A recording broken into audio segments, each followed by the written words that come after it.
Now this is the format of journal entry. This is the format of journal entry. जैसे भी अपन ने chapter पढ़ा था कौन सा, अकाउंटिंग इक्वेशन। तो अकाउंटिंग इक्वेशंस के क्वेश्चन को सॉल्व करने का फॉर्मेट अपन ने पढ़ा था। इसी तरीके से ये जर्नल एंट्री करने का फॉर्मेट है। तो सबसे पहले अपन ये फॉर्मेट बनाते हैं, देन फॉर्मेट बना के फिर अपन जर्नल एंट्रीज करते हैं। कैसे बनता है ये फॉर्मेट? सबसे पहले ऊपर अपन लिखते हैं journal entries in the books of. यहां पे क्या आता है, जिसकी भी बुक्स आप बना रहे हैं, मतलब जिस भी ऑर्गेनाइजेशन की बुक्स आप बना रहे हैं उस ऑर्गेनाइजेशन का नेम आता है यहाँ पे। जैसे सपोज करो आप जर्नल एंट्री कर रहे हैं किसकी बुक्स में, गुप्ता स्टोर्स की बुक्स में। तो आप यहां लिखेंगे journal entry in the books of Gupta stores, right. अब इसमें फर्स्ट कॉलम इज डेट। तो सबसे पहले इस कॉलम में जो भी ट्रांजेक्शन, जिस भी डेट को ट्रांजेक्शन हो रही है उस ट्रांजेक्शन की डेट आप यहां लिखेंगे। फिर नेक्स्ट वन इज पर्टिकुलर। तो यहां पे क्या होता है कि आपके हर ट्रांजेक्शन में, मैंने आपको बताया अपन कौन सा सिस्टम पढ़ रहे हैं, डबल एंट्री सिस्टम। तो डबल एंट्री सिस्टम में हर ट्रांजेक्शन के दो एस्पेक्ट होंगे, जिसमें से एक होगा डेबिट और दूसरा होगा क्या, क्रेडिट। तो जो भी अकाउंट डेबिट हो रहा है सबसे पहले हमेशा उस अकाउंट का नाम लिखेंगे। सबसे पहले उस अकाउंट का आप क्या लिखोगे, नाम लिखोगे। जैसे सपोज करो मशीनरी अकाउंट डेबिट हो रहा है तो हम यहां लिखोगे मशीनरी अकाउंट, और एकदम इधर कोने में लिखेंगे अपन डेबिट। और पूरा नहीं लिखना है, ये पूरा नहीं लिखना है डेबिट, इसी तरीके से लिखना है डी कैपिटल आर स्मॉल और फिर ये डॉट, और एकदम इधर कोने में डेबिट। उसके बाद जो अकाउंट क्रेडिट हो रहा है, जो भी अकाउंट आपका क्रेडिट हुआ है, हर ट्रांजैक्शन में एक अकाउंट डेबिट होगा और दूसरा क्रेडिट होगा। तो जो भी अकाउंट आपका क्रेडिट हो रहा है तो नेक्स्ट लाइन में थोड़ा सा स्पेस छोड़ेंगे, जैसे यहां स्पेस छोड़ा हुआ है। फिर अपन लिखेंगे टू में टी कैपिटल और ओ small, T capital O small. फिर जो भी अकाउंट क्रेडिट हो रहा है उसका यहाँ पे नाम लिखेंगे। अब जैसे ऊपर यहाँ डेबिट लिखा था, यहाँ पे क्रेडिट लिखने का रिक्वायरमेंट नहीं है। ये टू लगाया इसका मतलब ये अकाउंट क्रेडिट हो रहा है, ये टू लगाया इसका मतलब ये अकाउंट क्या हो रहा है, क्रेडिट हो रहा है। फिर ये नेक्स्ट, अच्छा, हमेशा पहले जो अकाउंट डेबिट होगा पहले हमेशा वो लिखना है, उसके बाद जो अकाउंट क्रेडिट होगा उसके बाद उसको लिखना है। उसको उल्टा नहीं करना है कि पहले क्रेडिट वाला लिख दिया और फिर डेबिट वाला लिख दिया, नहीं। हर ट्रांजैक्शन में जो भी अकाउंट डेबिट होगा पहले आप उसको लिखेंगे और फिर जो क्रेडिट होगा उसके आगे लगाएंगे टू, थोड़ा सा स्पेस छोड़ेंगे, नेक्स्ट लाइन में थोड़ा स्पेस छोड़ेंगे और फिर टू लिखेंगे। टू में टी कैपिटल ओ स्मॉल और फिर जो अकाउंट क्रेडिट हो रहा है उसका नाम आएगा, right. Next column is LF. LF होता है लेजर फोलियो। मैंने आपको अकाउंट्स की डेफिनेशन बताई थी। फर्स्ट स्टेप क्या होता है, रिकॉर्डिंग ऑफ ट्रांजैक्शन। तो रिकॉर्डिंग को क्या बोलते हैं, जर्नल एंट्री। सेकंड स्टेप क्या होता है, क्लासिफिकेशन। तो उस क्लासिफिकेशन को अकाउंटिंग लैंग्वेज में बोला जाता है लेजर। तो क्या होता है, प्रैक्टिकली जब ये अपन बनाते हैं ना बुक्स, प्रैक्टिकली जब एक बिजनेसमैन अकाउंटेंट जब ये बुक्स और अकाउंट्स बनाता है तो ये जर्नल की बुक अलग होती है और लेजर फोलियो की बुक अलग होती है। तो उस लेजर फोलियो में कौन से पेज नंबर पे ये अकाउंट आपने ओपन किया है वो पेज नंबर यहाँ पे लिखा जाता है। तो एज ए स्टूडेंट आपको यहाँ पे कुछ नहीं लिखना, बट ऐसा नहीं कि अगर कुछ नहीं लिखना तो ये कॉलम बनाने का रिक्वायरमेंट नहीं है। कॉलम बनेगा लेकिन हम यहाँ लिखेंगे कुछ नहीं। फिर नेक्स्ट कॉलम है अमाउंट डेबिट। तो जो भी डेबिट करे उसका डेबिट का जो भी अमाउंट है वो यहाँ पे आएगा। और फिर है अमाउंट क्रेडिट। तो जो भी अकाउंट यहाँ पे आपने क्रेडिट करा है तो अकाउंट जितने भी अमाउंट से, जिस भी अमाउंट से अमाउंट क्रेडिट किया है, अकाउंट क्रेडिट किया है, वो अमाउंट आप यहाँ क्रेडिट के कॉलम में लिखेंगे। अब क्या होता है, बिजनेस में ऐसे साल भर में हजारों एंट्रियां पास हो जाएंगी। अब दोबारा जब रिकॉल करेंगे तो याद कैसे आएगा ये एंट्री काय के लिए पास करी थी। तो हर एंट्री के नीचे उसका एक छोटा सा डिस्क्रिप्शन लिखा जाता है। हर जर्नल एंट्री के नीचे उसका एक छोटा सा हम डिस्क्रिप्शन लिखते हैं जिसको बोला जाता है नरेशन। जिसको क्या बोलते हैं हम, नरेशन। क्या बोलते हैं उसको अपन, नरेशन। तो हर जर्नल एंट्री के नीचे अपन एक छोटा सा उसका डिस्क्रिप्शन देंगे कि why this entry is pass. और वो जो डिस्क्रिप्शन है उसको मैं अकाउंटिंग लैंग्वेज में क्या बोलता हूं, नरेशन। उसको अकाउंटिंग लैंग्वेज में क्या बोला जाता है, नरेशन। तो हर एंट्री के नीचे नरेशन लिखा जाता है। जनरली जो नरेशन है ये बीइंग या फॉर से स्टार्ट होते हैं। ये नरेशन का जो सेंटेंस होगा जनरली ये बीइंग या फॉर से स्टार्ट होगा। ऐसा देखो कहीं रूल नहीं बना हुआ, लेकिन जनरली इसी तरीके से नरेशन को स्टार्ट करके लिखा जाता है। तो वो एक प्रैक्टिस में आ गया तो इसलिए जनरली ये जो नरेशन है वो या तो बीइंग से स्टार्ट होंगे या फॉर से स्टार्ट होगा, जो भी डिस्क्रिप्शन आप लिखोगे वो, ठीक है। तो इस तरीके से फॉर्मेट बना के अपन क्या करते हैं, ट्रांजैक्शंस की जर्नल एंट्री करते हैं, या फिर यूं बोलिए हम ट्रांजैक्शंस को बुक्स में रिकॉर्ड करते हैं। अब एडवांटेजेस क्या है इस जर्नल के, लिखा है journal entries are passed in the order of time. इस फॉर्मेट में अपन जो जर्नल एंट्रीज करते हैं वो डेट वाइज होती है, क्रोनोलॉजिकल ऑर्डर में होती है। क्रोनोलॉजिकल ऑर्डर मतलब डेट वाइज एंट्री की जाती है, ऐसा नहीं कि कभी 20 की कर दी फिर 15 की और फिर 1 की और फिर 2 की, नहीं, इसमें सारी एंट्री डेट वाइज की जाती है इस फॉर्मेट में, ठीक है ना। तो इससे सारी इंफॉर्मेशन बहुत इजीली अपन क्या कर सकते हैं, सर्च कर सकते हैं अगर हमें ट्रांजैक्शन की डेट पता है। Narration is pass for every journal entry, मैंने आपको बताया हर जर्नल एंट्री के नीचे अपन एक छोटा सा उसका डिस्क्रिप्शन लिखेंगे जिसको बोला जाता है नरेशन। तो हर एंट्री के नीचे नरेशन लिखा जाता है। Therefore, it is very easy to understand the entry with the help of it.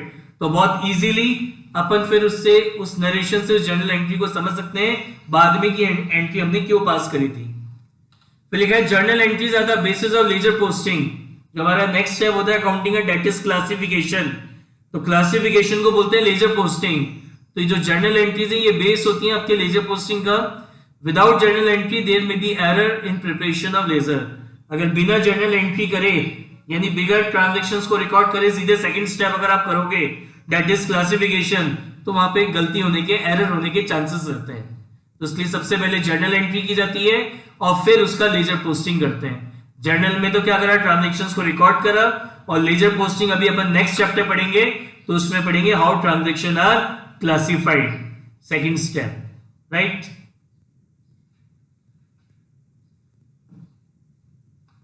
चलिए बुक निकालिए अपनी, अगर बुक नहीं है तो मैंने आपको पीडीएफ शेयर किया था जर्नल एंट्री का, उसको ओपन करिए।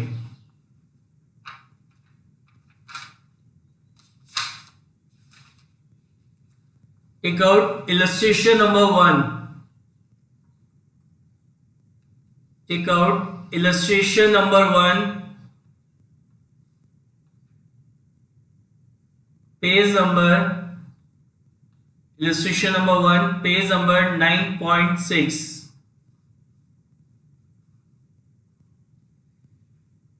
क्या कह रहा है, enter the following transaction in the journal of Siyaram and sons. अपन को इन ट्रांजैक्शंस की जर्नल एंट्री करनी है in the books of Siyaram and sons.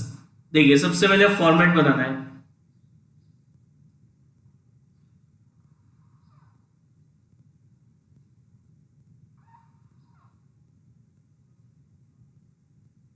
First column होता है आपका डेट का, आप फुल पेज का फॉर्मेट बनाएंगे, ठीक है ना। ये जो मार्जिन है ये आपका, ये जो डेट कॉलम है इसको आपका जो मार्जिन है उसमें लिखना है। उसके बाद यहां से स्टार्ट करना है, लास्ट में इस तरीके से फर्स्ट लाइन खींचेंगे। अपन को इसमें बस इतना ही स्पेस छोड़ना है लास्ट में कि जिसमें आप अमाउंट लिख सकें। उसके बाद नेक्स्ट एक और कॉलम, फिर एक और कॉलम। देखिए सबसे पहले ऊपर क्या लिखेंगे अपन, journal entry, journal entries in the books of, journal entry in the books of, क्या नाम है बिजनेस का, सियाराम एंड सन्स। तो आप यहां लिखेंगे Siyaram and sons, Siyaram and sons. First column जो होता है वो होता है आपका डेट, देन नेक्स्ट कॉलम होता है आपका पर्टिकुलर, पर्टिकुलर, फिर next column is your LF, LF means ledger folio, फिर अपन लिखेंगे अमाउंट और नीचे ब्रैकेट में लिखेंगे डेबिट, डेबिट। उसके बाद लिखेंगे अपन अमाउंट और नीचे हम ब्रैकेट में लिखेंगे क्रेडिट, क्रेडिट।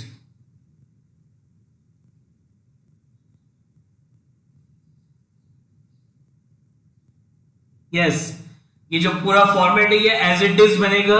अगर आपने फॉर्मेट में कुछ भी मिसिंग कर दिया, ऊपर हेडिंग नहीं डाला या कुछ भी मिस कर दिया तो इससे एग्जाम में आपके मार्क्स कटते हैं। ये जो फॉर्मेट आपको अभी स्क्रीन पे दिख रहा है एज इट इज यही फॉर्मेट बनता है जर्नल का, ऊपर आपको इसी तरीके से लिखना होता है journal entry in the books of, जिसकी भी बुक्स आप बना रहे हैं, then date, particular, LF, amount debit, amount credit. अगर आपने एग्जाम में ये सब चीजें नहीं लिखी तो इसके आपके मार्क्स कटेंगे, राइट? सर डेबिट और क्रेडिट शॉर्ट फॉर्म में लिख सकते हैं? नो, इसी तरीके से लिखना है डेबिट एंड क्रेडिट, जो भी आपको स्क्रीन पे दिख रहा है एज इट इज सब कुछ लिखना है आपको। यस, ट्रांजैक्शन नंबर 1, चलिए ट्रांजैक्शन रीड करिए। जनवरी 1, ये मैं आपका वर्किंग नोट बना रहा हूं इस side, this is your working note. ये जो बनाया है ये तो आपका सॉल्यूशन है, दिस ऑल, ये जो टेबल, ये जो फॉर्मेट है बनाया है, दिस इज योर सॉल्यूशन, और मैं इधर जो लेफ्ट हैंड साइड में कर रहा हूं, this is your working notes. क्या लिखा है? CRM and sons started business with cash ₹50,000। क्या है? सीआरएम एंड सन्स ने बिजनेस स्टार्ट करा ₹50,000 का कैश लगाकर। अब सुनिए, बहुत ध्यान से सुनिएगा, इसकी जर्नल एंट्री कैसे होगी। ट्रांजैक्शन रीड कर ली, सबसे पहले जो भी ट्रांजैक्शन है उसको एक बार अच्छे से रीड कर लो, तो रीड कर लो एक बार। क्या लिखा है? CRM and sons started business with cash, कर लिया रीड, ये पहला काम हो गया। दूसरा काम, अब इसमें आप देखो, इसमें एनालिसिस करो इस ट्रांजैक्शन को पढ़कर कि इस ट्रांजैक्शन में कौन कौन से अकाउंट इफेक्ट हो रहे हैं, इस ट्रांजैक्शन में कौन कौन से अकाउंट इफेक्ट हो रहे हैं वो देखो। तो देखो क्या कर रहा है जो सीआरएम है, वेट, इसने क्या करा? ₹50,000 का कैश लगाकर अपना बिजनेस स्टार्ट करा। तो यहां पे दो अकाउंट इफेक्ट हो रहे हैं, एक तो आपका कैश अकाउंट इफेक्ट हो रहा है, एक तो आपका कैश अकाउंट इफेक्ट हो रहा है, and second, first time business को स्टार्ट करने के लिए हम उसमें टोटल जो भी अमाउंट इन्वेस्ट करते हैं वो हमारी क्या कहलाती है? कैपिटल। तो इसलिए इसमें दूसरा कौन सा अकाउंट इफेक्ट होगा? कैपिटल अकाउंट इफेक्ट होगा। क्या लिखा था? CRM and sons started business with cash, started business with cash. तो सबसे पहले क्या चेक करना है, इसमें क्या एनालिसिस करना है कि इसमें कौन कौन से अकाउंट इफेक्ट हो रहे हैं। तो जो सीआरएम है उसने क्या करा? ₹50,000 का बिजनेस को कैश दिया, जिससे आपका बिजनेस स्टार्ट हुआ, यानी आपके बिजनेस में 50,000 का कैश आ रहा है, तो इसलिए तो कैश अकाउंट इफेक्ट हुआ। और फर्स्ट टाइम बिजनेस को स्टार्ट करने के लिए जो अमाउंट इन्वेस्ट होता है, that invested amount is called capital, इसलिए कौन सा अकाउंट इफेक्ट हो रहा है? कैपिटल अकाउंट इफेक्ट हुआ। तीसरा काम, थर्ड स्टेप क्या है जर्नल एंट्री करने का? पता लगाओ इनका नेचर क्या है, what is the nature of this account, कि ये पर्सनल अकाउंट है, रियल अकाउंट है या नॉमिनल अकाउंट है। ठीक है, चैट बॉक्स में लिखेंगे, यस बताइए what real, right in chat box, what is cash account, whether it is a personal, real और nominal. Yes, cash is our asset and all assets are real account nature. Cash हमारा asset है और सारे assets कौन से nature के होते हैं? रियल अकाउंट नेचर के होते हैं। And what is the nature of capital account? What is the nature of capital account? Yes, it is a representative personal account, or we can say capital account is a personal account nature, personal account nature, right? Now, तो अपन ने identify कर लिया कि इनका nature क्या है। अब इनके रूल पे आते हैं। इनके जो रूल्स हैं, रियल अकाउंट का क्या रूल है? Debit what comes in, credit what goes out. Rule of real account is debit what comes in, credit what goes out. तो ये जो कैश है, मेरे को बताइए, कैश बिजनेस में कम्स इन है या कम्स आउट है? यदि बिजनेस में कैश आ रहा है या जा रहा है, whether it is comes in और कम्स आउट। यस, बिजनेस में कैश आ रहा है, कैश इज कम्स इन। तो रूल क्या कहता है आपका? डेबिट व्हाट कम्स इन। जो भी असेट बिजनेस में है उसको आप क्या करो? डेबिट करो। तो इसलिए कैश अकाउंट क्या होगा? डेबिट होगा। अब कैपिटल अकाउंट की बात करते हैं। कैपिटल अकाउंट बेसिकली हमारा क्या है? रिप्रेजेंटेटिव पर्सनल अकाउंट है। Capital account is a representative personal account. किसको रिप्रेजेंट कर रहा है? कैपिटल अकाउंट रिप्रेजेंट कर रहा है आपके बिजनेस के ओनर को। किसको रिप्रेजेंट कर रहा है? बिजनेस के ओनर को रिप्रेजेंट कर रहा है। तो capital account is a personal account. Personal account का रूल क्या होता है? What is the rule of personal account? Debit the receiver, credit the giver. Debit the receiver, credit the giver. तो जो बिजनेस का ओनर है वो क्या कर रहे हैं, वेदर इज अ रिसीवर और गिवर, वो कैपिटल रिसीव कर रहा है या कैपिटल दे रहा है? यस, बिजनेस का ओनर बिजनेस को कैपिटल दे रहा है, तो रूल क्या कहता है, क्रेडिट द गिवर, तो इसलिए कैपिटल अकाउंट अपन क्या करेंगे, क्रेडिट कर देंगे, राइट। दोबारा समझ लीजिए इस ट्रांजैक्शन को, दोबारा पढ़िए। क्या लिखा था, CRM and sons started business with cash. तो जर्नल एंट्री करने के लिए सबसे पहला काम क्या था, ट्रांजैक्शन को रीड करना है, रीड कर लिया। सेकंड, दूसरा काम, अब क्या देखना है, रीड करने के बाद अपन को फाइंड आउट करना है। क्या फाइंड आउट करना है कि इस ट्रांजैक्शन में कौन कौन से अकाउंट इफेक्ट हो रहे हैं। तो कौन सा अकाउंट इफेक्ट हुआ, ओनर ने बिजनेस को कैश दिया है जिससे बिजनेस स्टार्ट हुआ है, तो यानी बिजनेस में एक तो कैश आ रहा है, और फर्स्ट टाइम ओनर जो कैश देता है बिजनेस को, फर्स्ट टाइम ओनर जो बिजनेस को कैश देता है, डेट अमाउंट, उस अमाउंट को क्या बोला जाता है, कैपिटल। तो इसलिए दूसरा कौन सा अकाउंट इफेक्ट हुआ, कैपिटल अकाउंट इफेक्ट हुआ।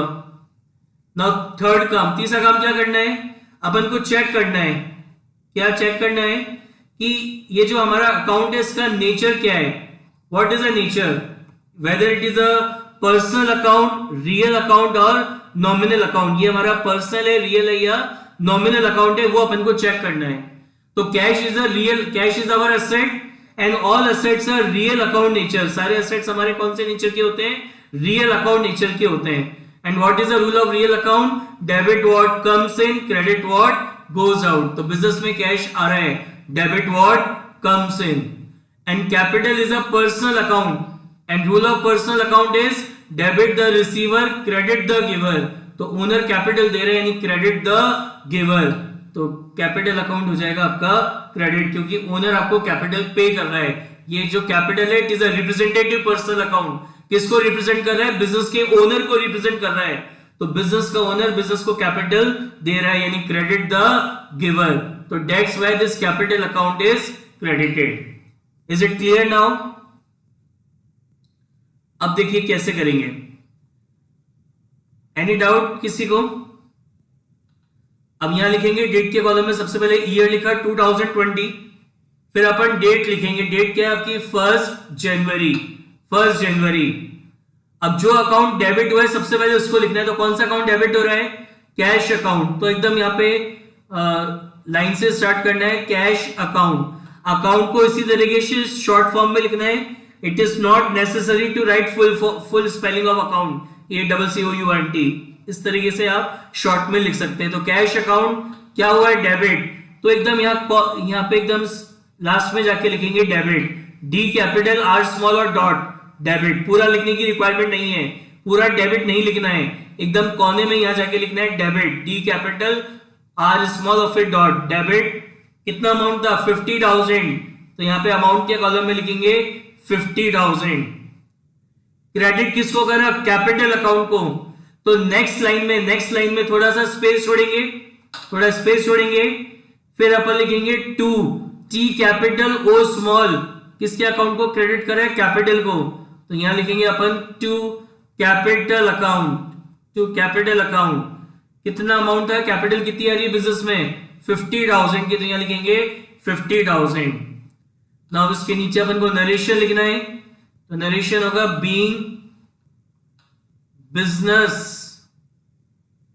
Business started with cash.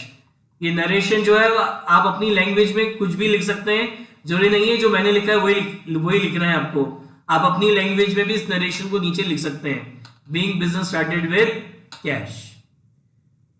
तो इस तरीके से हम ट्रांजैक्शंस को बुक्स में रिकॉर्ड करते हैं। Yes, any doubt? जैसा अभी आपको स्क्रीन पे दिख रहा है एज इट इज रिकॉर्ड करना है, ये जो फॉर्मेट आपको दिख रहा है दिस इज योर सॉल्यूशन, तो एज इट इज इसी तरीके से आपको इसको रिकॉर्ड करना है। सबसे पहले लिखा जो अकाउंट डेबिट हुआ वो लिखेंगे, तो कैश अकाउंट डेबिट हो रहा था तो लिखा कैश अकाउंट, फिर जो डेबिट हो रहा है उसको यहां पे लिखेंगे, मतलब डेबिट हो रहा है तो एकदम लास्ट में जाके लिखना है इसी के आगे लाइन में डेबिट, पूरा नहीं लिखना, जी कैपिटल और स्मॉल डॉट। फिर जो अकाउंट क्रेडिट हो रहा है उसको नेक्स्ट लाइन में कैसे, थोड़ा सा स्पेस छोड़ा नेक्स्ट लाइन में, उसके आगे लगाया टू, टी कैपिटल और स्मॉल, फिर जो अकाउंट क्रेडिट हो रहा था उसका नाम लिखा बट इसके आगे क्रेडिट नहीं लिखना है। जैसे यहाँ डेबिट लिखा था वैसे यहाँ पे क्रेडिट नहीं लिखना है। ये 2 लग गया, इसका मतलब ये क्रेडिट हो रहा है, और फिर अमाउंट में लिख दिया 50,000। राइट? Any doubt? चलिए नेक्स्ट ट्रांजेक्शन पढ़ते हैं अगर आपको डाउट नहीं है तो।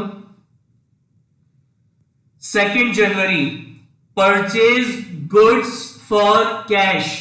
Purchase goods for cash. याद करिए बेसिक अकाउंटिंग टर्म्स पढ़ी थी, तो मैंने आपको एक चीज बताई थी। क्या बताया था? कि जो मेन हमारा बिजनेस है उससे रिलेटेड जब हम गुड्स खरीदते हैं, गुड्स परचेज करते हैं, तो उसको हमारे बिजनेस की क्या बोला जाता है? उससे हमारे बिजनेस की परचेज बोला जाता है। और ये जो परचेज वर्ड है कब यूज होता है बिजनेस के अकाउंट्स में? जब हम बिजनेस में क्या परचेज करते हैं? गुड्स परचेज करते हैं, then only this purchase account will effect. तो क्या थी ट्रांजेक्शन? What is the transaction? Read transaction. Purchase goods for cash. Purchase करे गुड्स कैश में। हाँ जी, सबसे पहले क्या देखेंगे, क्या चेक करेंगे कि इस ट्रांजेक्शन में कौन कौन से अकाउंट इफेक्ट हो रहे हैं, which account is effected in this transaction. तो अपन ने गुड्स परचेज करें, तो गुड्स परचेज करें, दैट्स व्हाई आपका परचेज अकाउंट इफेक्ट होगा। जब भी गुड्स परचेज होंगे then only purchase account will effect. Goods purchase करें इसलिए परचेज अकाउंट इफेक्ट हुआ। और गुड्स अपन ने काय में परचेज करें? कैश में। गुड्स हमने काय में परचेज करें? कैश में, तो इसलिए कौन सा अकाउंट इफेक्ट होगा? Cash account. किसी के माइंड में और कुछ आ रहा है कि बोले इसकी जगह कुछ और अकाउंट इफेक्ट होना चाहिए, ये नहीं होना चाहिए? किसी के माइंड में और कोई अकाउंट आ रहा हो तो बताओ मेरे को, मैं क्लियर करता हूं। ओके, नाउ अब सेकंड काम क्या करना है? आइडेंटिफाई करना है what is the nature of this account. इन अकाउंट्सों का नेचर क्या है? Whether it is the personal account, real account और nominal account. Yes, what is purchase account और what is the nature of purchase account? What is the nature of purchase account? Yes, very good. Purchase करेंगे तो business में expense होगा, and all expenses are nominal account nature. All expenses are nominal account nature. तो purchase account का क्या nature है? It is a nominal account in nature. And what about cash account? Yes, what about cash account? Yes, cash is our asset. Cash is our asset, and all assets are real account in nature. Yes, very good. All assets are real account in nature. All assets are real account in nature. Now, अब इनके rule की बात कर लेते हैं। What is the rule of nominal account? What is the rule of nominal account? Debit all expenses and losses, credit all income and gain. तो rule क्या है? What is the rule of nominal account? Debit all expenses and losses. तो अपन goods खरीद रहे हैं तो यानी business में एक्सपेंस हो रहा है, तो रूल क्या कहता है? Debit all expenses and losses. तो दैट्स व्हाई आपका परचेज अकाउंट क्या होगा? डेबिट होगा। परचेज अकाउंट डेबिट होगा। And what is cash? Cash आपका असेट है, तो असेट है तो real account nature. What is the rule of real account? Debit what comes in, credit what goes out. कोई मेरे को बताएगा कि अगर गुड्स परचेज करेंगे तो बिजनेस में कैश इन और कैश आउट, अगर गुड्स परचेज करेंगे तो वेदर कैश इज इन और out from business? Yes, very good, cash is out, cash जाएगा बिजनेस में से। तो what is the rule of real account? Debit what comes in, credit what goes out. अगर कोई चीज, अगर कोई एसेट बिजनेस में से जा रहा है तो आप उसको क्या करेंगे? क्रेडिट। तो यानी कैश अकाउंट यहां पे हो जाएगा क्या? क्रेडिट। यस, बताइए इस ट्रांजैक्शन में कोई डाउट है क्या? यहां तक समझ में आ गया? Why purchase account is debited and why cash account is credited? किसी को डाउट है तो पूछिए। एनी डाउट कि why this purchase account is debit and why this cash account is credit? No doubt. Okay, now date is 2 January. Which account is debit? सबसे पहले कौन सा अकाउंट लिखना है? जो अकाउंट आपका डेबिट हुआ है। तो विच, कौन सा अकाउंट डेबिट किया आपने ट्रांजैक्शन में? Purchase account. तो एकदम कोने में यहां से स्टार्ट करेंगे, परचेज अकाउंट। मैं दोबारा बता रहा हूं, फुल फॉर्म लिखने का रिक्वायरमेंट नहीं है अकाउंट का, A/C लिख दिया अकाउंट। क्या हो रहा है? परचेज अकाउंट डेबिट, तो एकदम कोने में लिखना है D capital R small dot, purchase account debit. कितनी परचेज करी? 20,000 की। Now which account is credited? Cash account is credited. कैसे लिखना है? नेक्स्ट लाइन में थोड़ा सा स्पेस छोड़ना है, फिर अपन लिखेंगे टू. किसका अकाउंट को क्रेडिट करा है? कैश अकाउंट को. तो यहां लिखेंगे टू कैश अकाउंट. कितना अमाउंट क्रेडिट हुआ है? 20,000. तो यहां लिखेंगे 20,000. नीचे नरेशन आएगा being goods purchase for cash. Right? Yes. Any doubt in transaction number 2? Any doubt? Next बढ़ते हैं फिर. Purchase goods from Subhash. Purchase goods from Subhash. बहुत ध्यान से सुनिएगा, बहुत इंपॉर्टेंट बात बता रहा हूं. क्या है? What is the transaction? Purchase goods from Subhash. तो अपन ने जिससे गुड्स परचेज करे, जिस भी सप्लायर से हमने गुड्स परचेज करे, अगर उसका नेम अगर ट्रांजैक्शन में मेंशन है, it means it is a credit purchase. It is a credit purchase. क्या बोला मैंने? दोबारा सुनिए कि जिस भी सप्लायर से अपन ने गुड्स परचेज करें, अगर उस सप्लायर का नेम अगर आपकी ट्रांजैक्शन में मेंशन है, it means it is a credit purchase. It is a credit purchase. Same sales में मानना है कि किस कस्टमर को सेल करिएगा, उस कस्टमर का नाम अगर ट्रांजैक्शन में मेंशन है, then it is a credit sale. तो जैसे यहां लिखा है purchase goods from Subhash. Goods किससे परचेज करे? सुभाष से. तो जो सप्लायर उसका नेम मेंशन है ट्रांजैक्शन में, it means it is a credit purchase. It is a credit purchase. तो कौन कौन से अकाउंट इफेक्ट होंगे? गुड्स परचेज कर रहे हैं. क्या परचेज कर रहे हैं? गुड्स. और बिजनेस में जब गुड्स परचेज करते हैं तो उसके लिए क्या वर्ड यूज होता है? उसके लिए कौन सा अकाउंट इफेक्ट होता है? Purchase account. जब गुड्स परचेज किए जाते हैं, then only this purchase account will effected. Right? और कोई भी चीज परचेज करेंगे अदर देन गुड्स, तो ये परचेज अकाउंट इफेक्ट नहीं होगा. Only when goods is purchase, then only this purchase account will effect. Right? Goods किससे परचेज करें? सुभाष से. क्रेडिट में. तो क्योंकि क्रेडिट में परचेज करें सुभाष से, इसलिए कौन सा अकाउंट इफेक्ट होगा? Subhash account. Yes. What is the nature of purchase account? What is the nature of purchase account? Personal, real और nominal? Yes, very good. Purchase account is a nominal account nature. Purchase account is a nominal account nature. And what is the nature of Subhash account? What is the nature of Subhash account? Yes, it is a natural person account. Or we can say, yes, very good. It is a natural personal account. Yani Subhash account is a personal account nature. Now, सबसे पहले purchase account की बात करते हैं. Purchase account is a, yes, purchase account is a, purchase करेंगे तो business में expense होगा, तो it is a nominal account in nature. What is the rule of nominal account? What is the rule of nominal account? Debit all expenses and losses, credit all income and gains. Credit all income and gains. तो purchase करेंगे तो business में expense होगा, तो rule क्या कहता है? Debit all expenses and losses. So that's why your purchase account is debiting. And what about Subhash? Subhash account is a personal account nature. What is the rule of personal account? Rule of personal account is debit the receiver, credit the giver. तो सुभाष आपको goods, Subhash आपसे goods receive कर रहा है या दे रहा है? Subhash is a receiver और गिवर. बिजनेस के लिए सुभाष क्या है? रिसीवर और giver. Yes, Subhash is a giver. क्या दे रहा है वो आपको? गुड्स दे रहा है. सुभाष इज अ गिवर, वो आपको गुड्स दे रहा है. तो रूल क्या कहता है? Credit the giver. Personal account का रूल क्या कहता है? Credit the giver. तो यहां पे आपका सुभाष अकाउंट क्या होगा? क्रेडिट हो जाएगा. Subhash account is crediting. Yes. Any doubt why this purchase account is debit and why Subhash account is credit? Any doubt? इसमें कोई डाउट किसी को?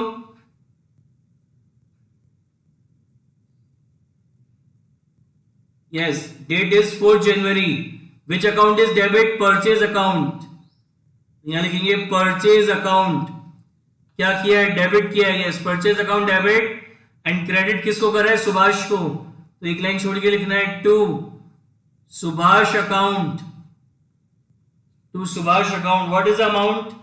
Amount is 12,000. Amount is 12,000. नीचे नरेशन आएगा being goods purchase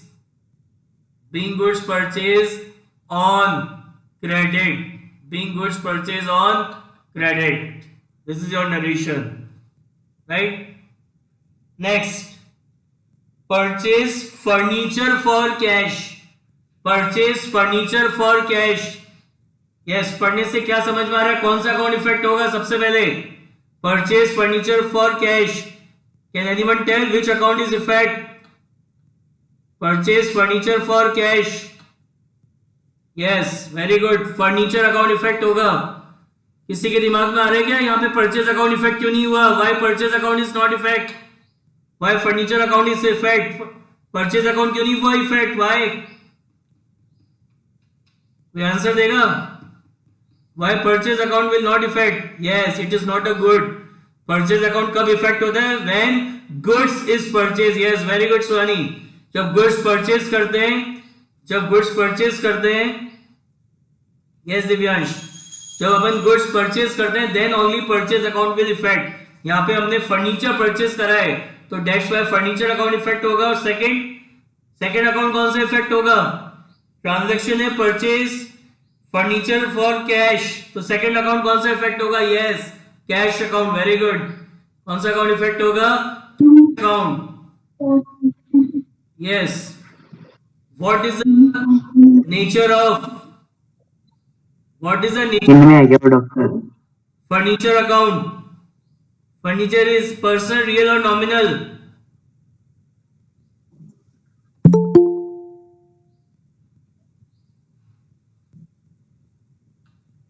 Yes, furniture is our asset, so it is our real account in nature.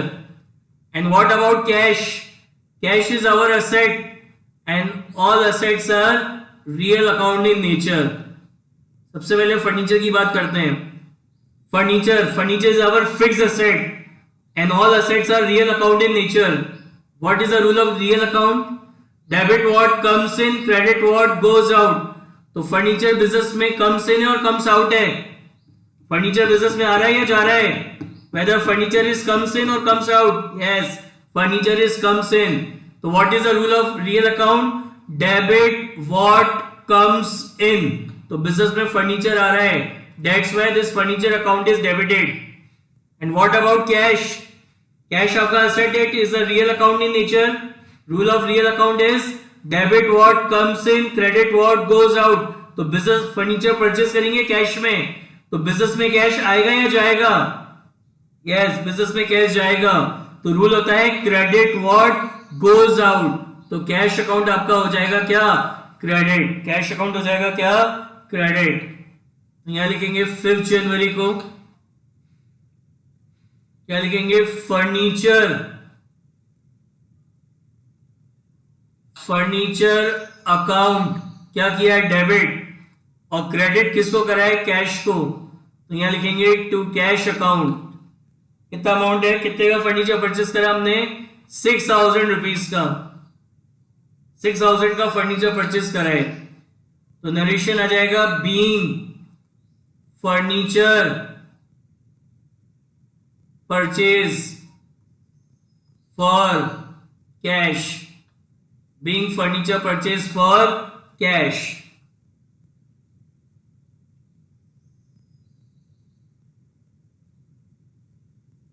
Next, paid cash to Subhash. अपन ने 4 जनवरी को सुभाष से क्रेडिट में गुड्स परचेस करे थे. अब हम उसका पेमेंट कर रहे हैं 8,000 रुपीज का. तो paid cash to Subhash. Paid cash to Subhash कौन कौन से अकाउंट इफेक्ट होंगे? Paid cash to Subhash, which account is affected?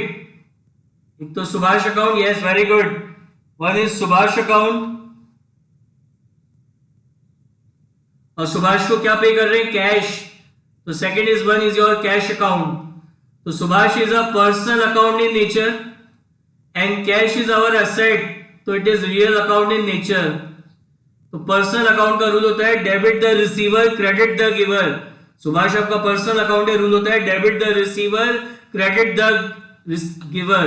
तो सुभाष आपसे कैश रिसीव कर रहा है, रिसीव कर रहे हैं ना आप, सुभाष को कैश पे कर रहे हो, तो सुभाष आपसे कैश रिसीव कर रहा है, debit the receiver.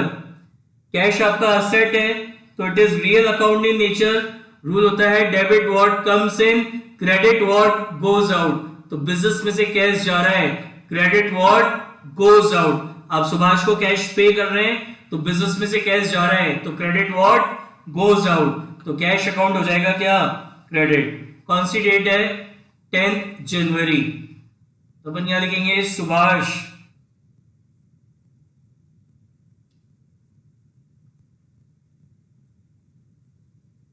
Subhash account debit, Subhash account debit कितना 8000 कैश पे करा है, 8000 क्रेडिट किसको, कैश को, क्रेडिट किसको करा है, कैश को।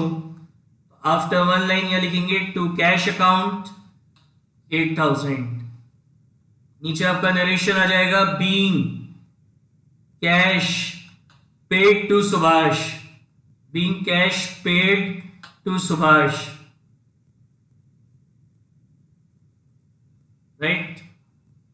चलिए नेक्स्ट क्लास में करते हैं आगे की ट्रांजैक्शंस, टाइम ओवर हो गया।